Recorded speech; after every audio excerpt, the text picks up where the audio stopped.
Chapter 1111 can be very special for Zoro. Let's dive into the theory of what might happen in this chapter. So loading.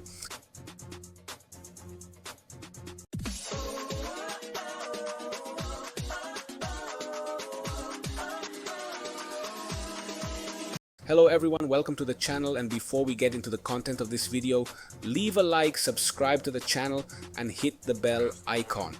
That way you won't miss anything. Without further ado, let's get into the video. On March 21st, 2024 is the likely date when we will set our eyes on chapter 1111 of One Piece. Yes, I know we haven't even reached 1110 yet, but 1111 could be very special for Zoro fans. That's because the number 1111 has everything to do with the swordsman. This is the number of his bounty. November 11th is also Zoro's birthday. There are more coincidences about this date and Zoro, but what can be said is, if Oda is really concerned with numerology, chapter 1111 of One Piece could be very special for the swordsman.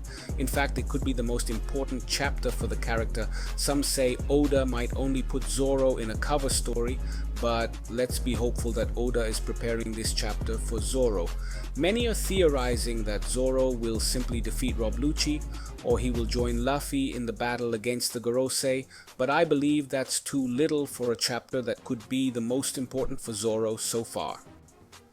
However, a piece was placed on the Egghead chessboard in chapter 1109, one of the Gorosei who could be very important for Zoro. My theory is that in chapter 1111, Zoro will acquire the Shodai Kitetsu, one of the 12 supreme grade swords. How can this happen? Simply put, Ethan Baron V. Nushuro, the Gorosei who currently possesses it, arrived in Egghead. It is the first time that Zoro and this bald guy will see each other. They will meet. Surely this weapon will catch Zoro's attention.